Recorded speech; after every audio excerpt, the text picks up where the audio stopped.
You're tuned in to the It's Real podcast with your hosts, Kayla Calendar and Andrew Yagi. Each week, we'll talk about what happens behind the scenes working full-time in real estate and share with you real-life stories, our successes and failures as we work to help consumers and industry professionals reach their real estate and real-life goals. Here we go. It's episode 84 of the It's Real podcast. I'm Kayla Calendar, and I'm a mortgage lender. I'm Andrew Yagi, and I'm a real estate agent. Yeah, you are. How's it going, Andy? I'm doing good, Kayla. Just enjoying the sunshine. We're halfway through the week and a little bit of a short week. We took off for just a little bit. We have kind of a family back to school tradition where we go down to the Twin Cities, go stay at the Great Wolf Lodge, which is a big overpriced indoor water park hotel, almost like a casino for kids in the Twin Cities, and go to the Mall of America and go to Nickelodeon Universe. The girls loved it. They get wolf ears, of course. They give them out because it's Great Wolf Lodge. So we had a really good time. So kind of was here for half the day on Monday, was gone all of Tuesday, and then got back today. So yeah, kind of a nice little trip. And you know, it's such a small world. I think last year I ran into, every year we end up running into somebody at MOA or Great Wolf. And so last year, I remember 2 years ago, ran into somebody from the area who we know. Last year, ran into a real estate agent from Fargo who I'd worked with but never met in person. And then this year I ran into, all of a sudden I'm walking down the hall and I get punched in the arm as I'm going by. And I see one of my classmates from mortuary school who lives up in northwestern Minnesota. Nick is his name. He owns a few homes up there. Probably haven't seen him for like 15 years. Oh my gosh. Instantly knew who it was. So it was kind of crazy. Kind of funny. It's a small world, Kayla. It is. Okay, when was mortuary school for you? Can we just tell the audience so they know? Sure. Well, I'll put it in a timeline that you understand. So you know how you and I went to NDSU from 2009, and then you graduated in 2009, correct? Yep. We were at graduation together, Andy. Yeah, we were. That's right. Anyway, so then right after that, I went to the U for 2 semesters. Well, 2 regular and then a summer semester, and interned in the Twin Cities, worked down there for a little bit, and then came back up to West Central Minnesota. Love it. That's so fun though when you run into people and it doesn't feel like time has passed. It's like you just catch up. Our friend Amy Olmscheid, I don't know if you remember her. Yes, of course. Anytime I see her, I'm like, it's just like you step back into it, and that's awesome. And that just is a testament to like the relationships made. So yeah, it was fun. I mean, sometimes I'll run into people, and even, you know, coming off my 20-year reunion, there were some people, I mean, most people you kind of recognize, a couple, not so much.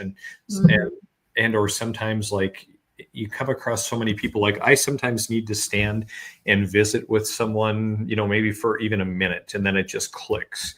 But then there are just some people that you don't skip a beat. And like even this individual, I wasn't all that close even in school with them, but, you know, knew him decently well. I mean, he was kind of my area. So I saw him right away and just hasn't changed. And so I love that. It must be a well-attended lodge if you're running into people. This overpriced lodge. Yeah, I think it is. I would say if they were pup friendly, which I think they are animal friendly, but not in the pool, I would say go there. But your pups probably, they're so used to going in water, they'd be sad looking through the glass and not being able to go down the water slides. I'd put them down the slides and get kicked out. It'd be fine. What's new with you? You know, it's just one of those things where it hits you this time of year that summer is slipping. Do you know what I mean? Like you can feel it. I can hear the crickets. It's happening. And I'm still shocked that it's school week for some schools. And yeah, I mean, it just feels like things have gone so quickly, but you know, we're still at the lake. We're still going down. We're still going to enjoy it. And Fargo's going to get busier because of school starting and everything like that. So nothing crazy new for me. No new dogs, nothing like, you know, wild, but, you know, just the different feels, smells, and vibe in the area. I'm just really noticing it this year. Sure. Yeah.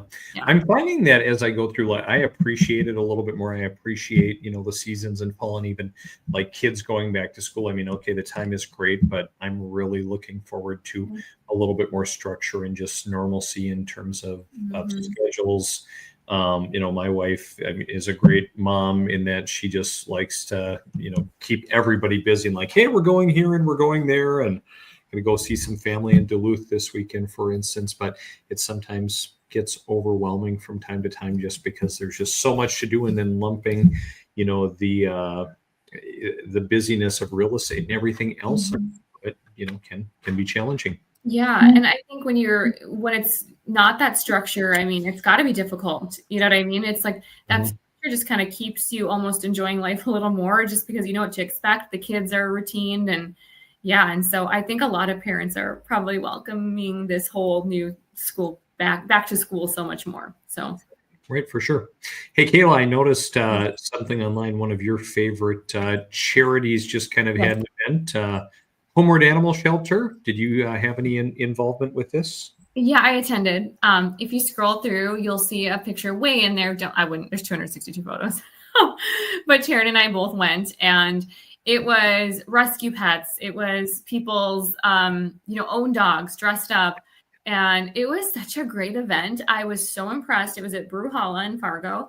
And all proceeds obviously went to Homeward Animal Shelter, but it was so fun. These dogs were dressed up and like walked around, and you could bid on the dog, and the money would go to the nonprofit. And it was just a very well attended event, and I thought it was a great time. And yeah, there we are. Yeah, just hanging out in VIP.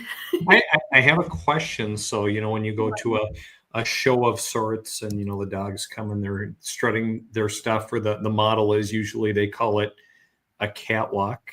Is it so-called a catwalk at an animal shelter? Yeah, good question. I mean, probably like the dog walk, but probably. But it's a good time, and they're such a great organization. And as you've seen, I mean, a lot of our clients have dogs. A lot of people buying houses have dogs, want dogs. Like it's part of almost every family I talk to has a pet, a dog, a cat, a lizard, something. And so, I mean, we help dogs get homes too, right?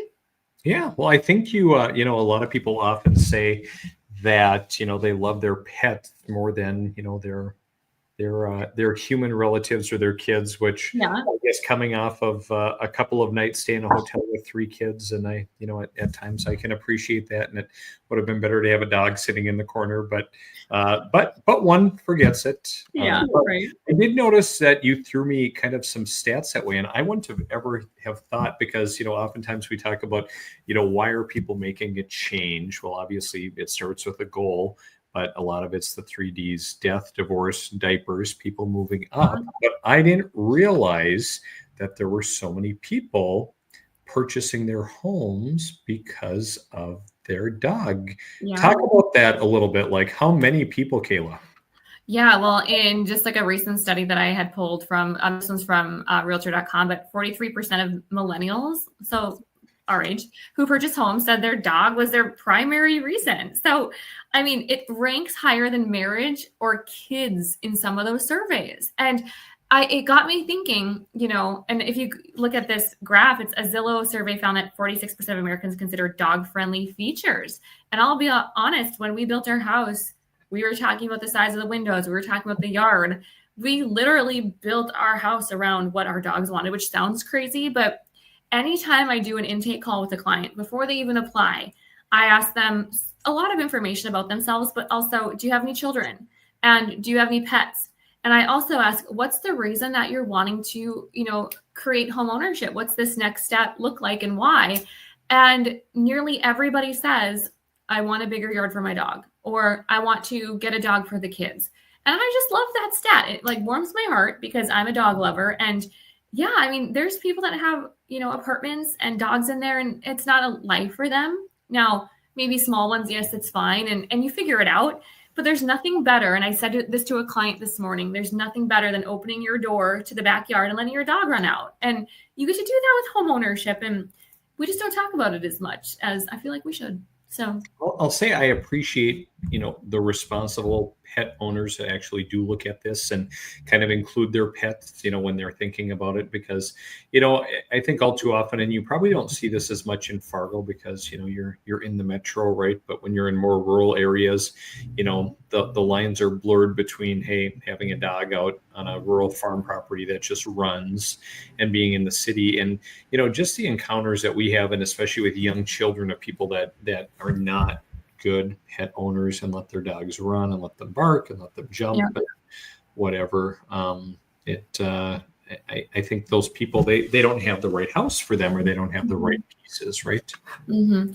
Right. And we see it often. And we even see, people that, have their dogs in crates all day. And that breaks my heart. And yeah, some dogs, have anxiety, things like that. But I mean, it's really important to look at, your situation. Not everyone can afford a house or wants a house, but it does shine a light on people when it's like, hey, I want a new home to give my dog a better life. Like, oh, I just love that. So right on. No, nice little spot. We're gonna get you a dog, Andy. We talk about it, but I think Katie and I are on the same page about not having to worry, like when we travel, and just seeing like all the people around us, all of the, the provisions that need to be made. And the fact that daycare has one, sometimes two dogs, does make a difference too. So, yeah.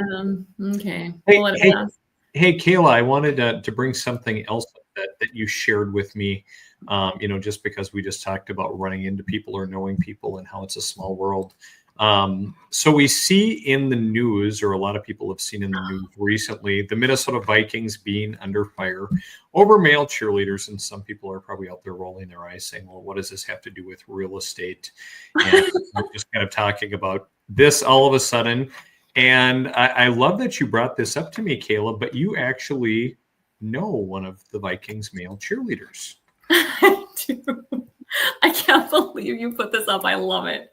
So Blaze is actually was my hairstylist. So he's the responsible one for my Scandinavian hairline. We call this the blonde, but yeah, really great guy. Such good energy. But yeah, that's at Blush Salon. And I thought it was just wild because he told me he was going to be trying out for the Minnesota Vikings cheerleaders. And I thought right away he meant like the team.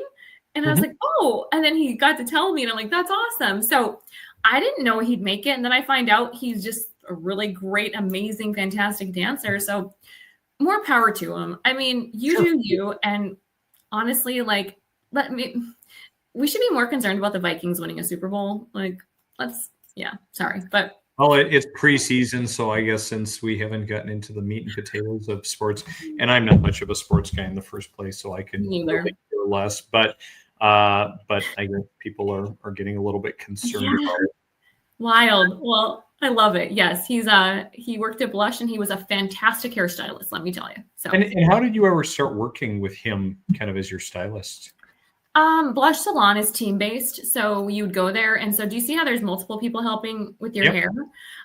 By the way, I'm not sponsored by Blush. I don't get paid by them. But what's really cool about Blush Salon is you can go in and it's a lot easier to get in because multiple people work on you. So 2 people will blow dry you, 1 will shampoo, 1 will color. And it's like you've got 5 people on one. So he was one that was there, and he just really did a great job with my highlights. So here we are. Very cool. Missing him dearly. All right. Well, thanks for sharing that tidbit. Kayla, really quick, what are rates doing right now? Because everyone is always curious about rates. Yeah, they've remained pretty flat this week. I think last week, Andy, we were at 658. We're at 661 this week for a conventional 30-year fixed. Now, here's the deal. If your score is 679 and you're buying a condo or what have you, it's not going to look like that. It's going to look a little different. But we're seeing rates, I locked someone into a refi at 5.75.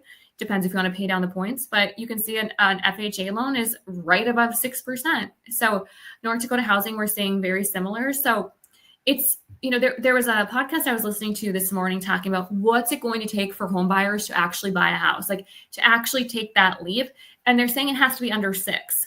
And what kind of is crazy to me is I think it's just like the number, the thought of under 6. But, I quoted someone today, the difference in 0.125% in a rate was $29 for their scenario. So truly, if that's what it's taking is under 6% to then go forward, I would encourage people to have conversations and talk about what that means for actual dollars. Because it's really easy to get fixated on those interest rates, like 6.5 versus 5.5. Well, what does it actually equate to? So again, this week they've been pretty stable, and we like that. We like some stability, but we've seen some refis. We've seen some people come out, and at the end of the day, the people that are in contract into a home, offer accepted, they're the ones that are taking advantage of those rates right now because they can lock them. If you don't have a house picked out or an offer accepted, you can't lock them. So you need to go through the process of pre-approval, working with a realtor, finding a home, writing an offer, and that can take, Andy, 30, 60 plus days. So there's no perfect timing, but rates have performed a little bit better than we've seen in probably about 6 months. Sure, for sure. And maybe just a final tidbit, because I know you've got a busy schedule and are up against the clock today, Kayla. But I came upon this article that kind of goes hand in hand with it, which when we talk about the market and, what are we going to see this year, talks about Fannie Mae dialing back their expectations by 220,000 homes. Mm-hmm. So I just pulled this graph from the article really quick. So looking at 2025, we're going to be fairly level, slightly down. In terms of new home sales, existing sales are up just marginally. Next year, again, they're hoping for a higher number of sales, but it also talks about rates a little bit. So last month, Fannie Mae economists were forecasting that mortgage rates would hit 6.4% by the end of this year, 6% by the end of 26. Driving that are expectations for a slightly cooler economic growth and hotter inflation. So but you say that that 6 is the magic number, and I guess we're probably not going to quite get there by the end of the year, hence the lower projections. And we have to be careful because it's like, we keep dreaming, oh, rates are coming, and it was survive 2025 or, get to 25. And a lot of people were told, we talked about this last time, to date the rate. Well, people, I think, got into interest rates that they thought they'd be out of in 6 months to a year. And so I'm telling people right now, Andy, if you like it, lock it. If you like the savings, if you like the payment, lock it in. And if we can refinance you later, so be it. But remember, there's costs to refi. There's break-even points to consider. And so ultimately, though, if home ownership is feeling like it's the right step for you, I'm not finding rates keeping those people off the fence, or on the fence, I should say. They're like, no, this is going to happen. And there's almost this okayness, this like realization that if I want home ownership, I'm going to have to pay this rate, but they're finding other ways to save money or to pay things off or just make it happen because that's what they want for their family. Lock and load. Lock and load. Lock it. Just do it. Just do it. I'm going to put that on my business card. Just lock it. I like it. Well, Kayla, like I said, I know you're up against the clock, so I think that wraps up our slightly condensed episode 84 of the It's Real podcast. Thanks for all of the knowledge, for sharing your Vikings cheerleader connection, and so much more. You're welcome, Andy. We'll see you soon. All right. See you, Kayla. Bye.